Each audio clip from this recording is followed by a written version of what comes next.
Hi everyone, welcome back to the channel, and if you're new here, hey, I'm Debbie. I have an Inktober video for you guys today. So I didn't get too many pieces done this October. I was pretty busy, had a couple of art markets, and I'm happy with what I got done. I'll share some thoughts and some of the other pieces that I worked on at the end of the video, but for now let's jump into the main deal. So I should probably start by explaining what Inktober or Drawtober is.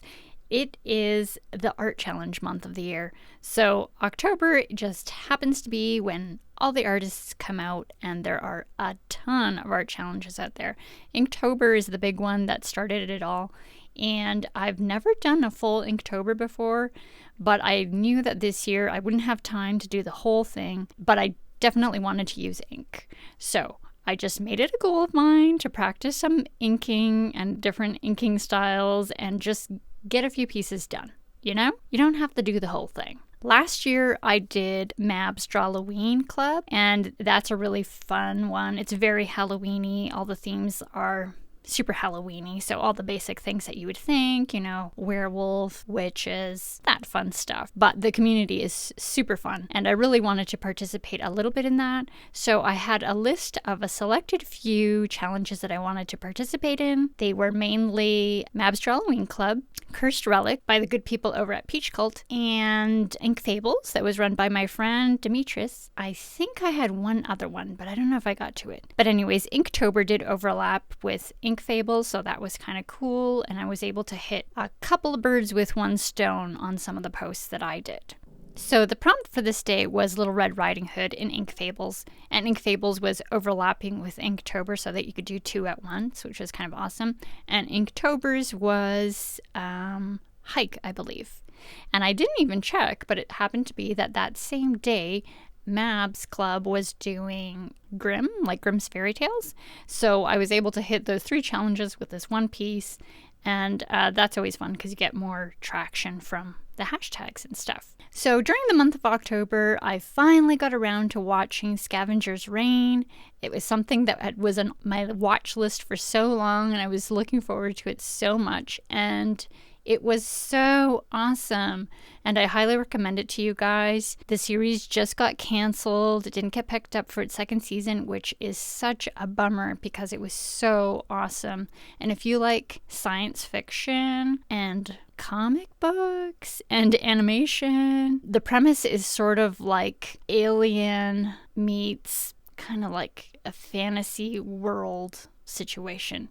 Anyhow, there's so many cool creature designs, and it really keeps you on your toes, and it's a really great story, and I really hope that somebody else picks it up. It was on HBO. Anyhow, I loved it a lot, and I really loved the art style. They use a very thin outline with little spots of black, and it's very voluminous. So the line art sort of just like creates a very voluminous shape, and I really found this attractive. And I had been watching Peach Cult, the YouTube channel, a lot in October as well, and I was really enjoying David's sketchbook tours and his art style, which I found to be somewhat similar in the sense that it was a very thin line with emphasis on form and this kind of like roundedness with very specifically, strategically placed shadows and minimal shadows. So I knew that I wanted to color this piece with some flat color, and I wanted to focus on the color part of it, and I wanted to do like a vintage coloring style. I'm not sure if you're familiar with this kind of like, I think it often was silkscreen or some sort of print process, like that you actually like stamped into the paper. Anyhow, that's what I was going for, this like kind of bold stamped color that to me is of a specific time. I don't know, like 1910s, 1920s, something around there. And I wanted to do this kind of like retro fairy tale book plate. So I wasn't sure if I wanted it to be a cover or interior plate. It sort of ended up looking like the cover of Little Red Riding Hood, and I'm happy with that. But because I wanted the color to be sort of like the main focus, I wanted the line art to be more minimal. So I was trying to like go for something in the vein of those things that I was watching that month and the things that I was influenced with, and just try to control the line and stay thin, because my tendency is to do a lot of hatching and add a lot of like doodahs with the line work. And so this was like a practice in restraint for me to just like stay in a thin line art style and not go too heavy with the blacks. So I liked the results. It was kind of tricky for me to do this because I just don't naturally do it, but I had a lot of fun and I learned a lot about the placement of the shadows when you work in this fashion. Now, a lot of people do this with fine liners. I am really not great at fine liners. I think I just like, when I started with ink, I was a teenager. It was like the first medium that I took a liking to, and I always used a quill. So like for me, a quill is just more natural. It's like the first art tool other than a pencil that I ever learned how to use. And so the quill is just my go-to. And I use like a Hunt's quill to do these fine lines. You can buy them from different brands. I think these ones are from a brand in Germany, or maybe it's a Speedball, but like if you ask at an art supply store for a Hunt's quill, you'll get these kind of like mapping quills, and they're very, very fine and they're very, very sharp. So on this piece, I chose to do it on a piece of Bristol, and I am really enjoying inking on Bristol, especially with this very like sharp quill, because sometimes I find on a more textured watercolor paper that it catches, and then you have like little fibers that get trapped in the quill, and then you have to kind of like clean them out every once in a while. And I find with this smooth Bristol, it is less likely to happen, and it just glides really nicely. The funny thing is, ChatGPT recommended me to use Bristol, and it said, if you're going to ink, you should ink on Bristol, and if you're going to use watercolor with ink, then you should probably use a smooth watercolor paper, so hot pressed. And I was like, oh, yeah. I've always used a cold pressed watercolor paper. That's just like, I just never really thought about it. It's just what I've always used. But I am definitely leaning more towards the smooth papers recently, even with sketchbooks, because I ended up really enjoying the Royal Talon sketchbooks, and that was probably one of the first smooth papered sketchbooks that I have owned. I always have gone for like a multimedia paper that's like a little bit more textured, and it turns out I actually really like the smooth paper. So yeah, I think I have just learned to appreciate what it is useful for, and ink is definitely one of those mediums that it is super useful for. One of my art goals this year was to figure out kind of like the way I want to make art. It's not that this isn't art. I'm pretty happy with this. It's just that like I'm trying to figure out like the art that I want to like put myself into, you know, like something that I want to spend time on and be more serious about. Not that the subject is going to be serious, but I am going to approach it in a more serious fashion, and in a more kind of maybe studious fashion. I don't know, like the art that I make for myself, I guess. It's hard to define these things because I think I like draw a lot, but for different purposes. And I feel like I want to make a body of work that's like my art. Whatever that means. And I know I'm not explaining myself properly, but I've been trying to figure out how to do it and what mediums to use and the way that I, you know, what I'm drawn to. So I've been exploring a lot of mediums, and I enjoy exploring a lot of mediums, and I like learning how to use different things. But during this October, it became very clear to me that, like, you know, I love ink and I love inking, and that's just where I belong in a way. Not necessarily that I'm not going to do like gouache painting or anything like that.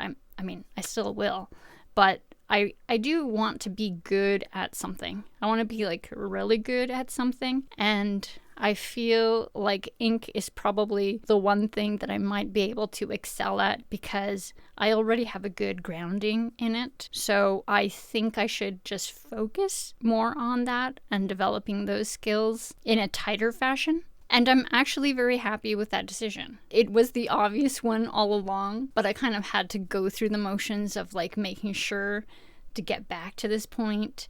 And I'm really happy with that decision. And I have like so many ideas and plans for things that I want to do now. And I don't feel like maybe it's like a little bit of FOMO, like I'm missing out if I don't try other things. And it's like, I can't just do watercolor and ink because I need to make sure that there's not something better. But it's not about there being something better. It's about what's right for you, I guess, you know?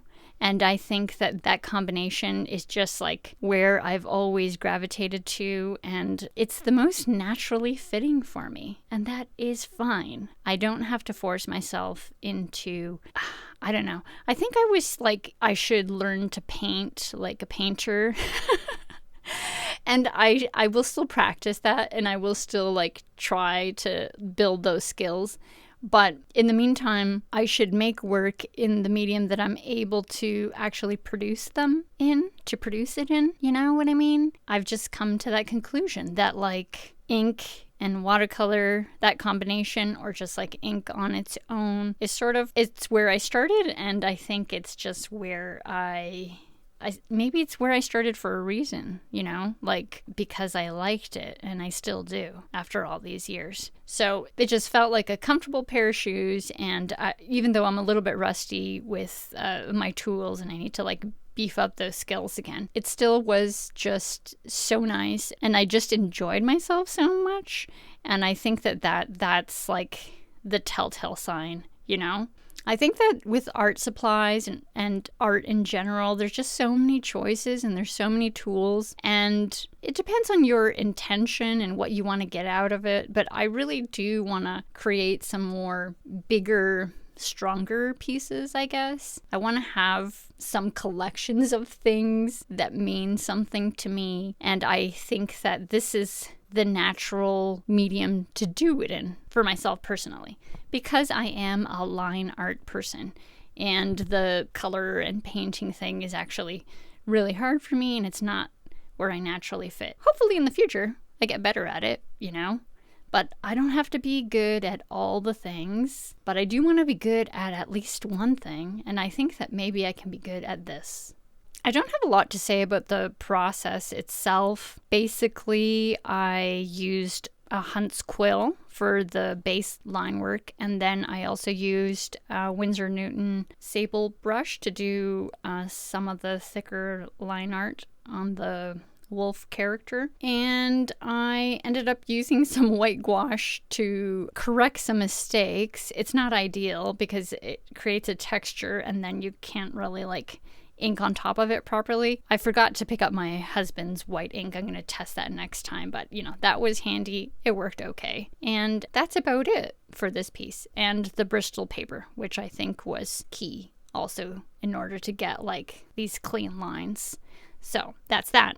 Inking is a like slow process, and you got to take your time with it, and deciding where the shadows go or where the thick lines go is all style, you know? It's like decisions. You could ink a drawing in so many different ways and get so many different final results. So the way that you ink dictates like how the final piece will look. Like I could take this drawing and then go at it with, you know, a different inking style, and it will look completely different. So that's a thing. But if you do enjoy watching this process, I am going to upload a real-time version of this so that you can just like watch, you know, the entire process, because maybe it's informative somehow. When inking with the Sable brush, I do have to be very careful, especially when working in such a fine style because I wanted the wolf to be thicker than the little girl, but I also didn't want to go overboard and make it too contrasty. So that required some self-control because it's also really fun to ink with a brush and like get those thick and thins.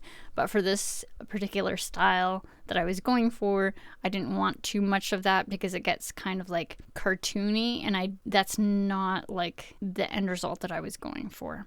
If you haven't seen Scavengers Reign yet, I highly recommend it if you're a fan of animation and science fiction. It is super, super well done and an excellent story.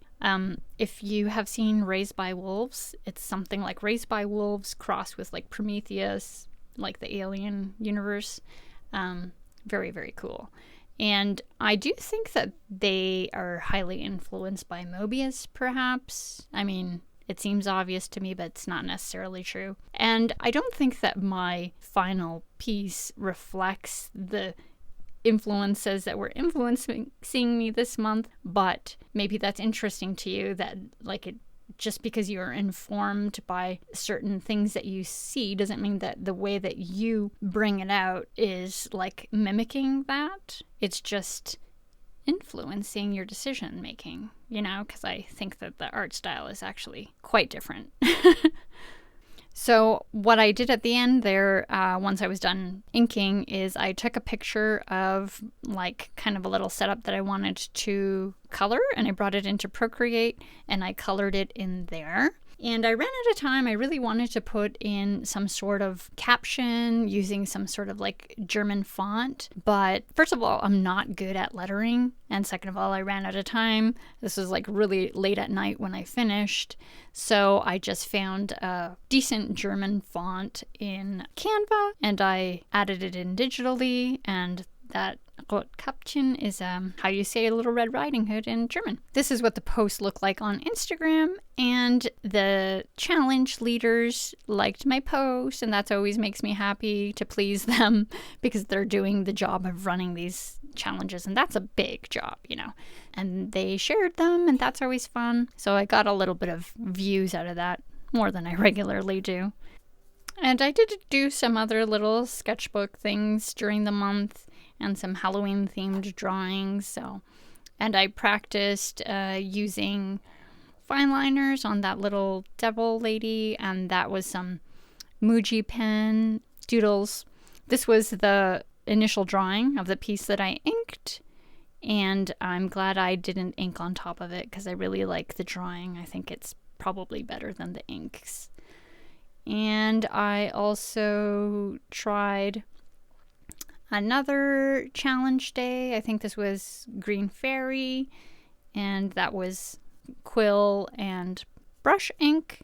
And then this day was Wizard of Oz, and I just used a brush for that one. Try to beef up my brushing game. I'm still rusty. And I think this day was Mushroom, and I used a Pentel brush pen, but it doesn't like this paper, or this paper doesn't like that, so I don't think I'll use that in this book again. And then I did another day, I think this was Fawn, and another day that was Bones. And that one I also colored in digitally.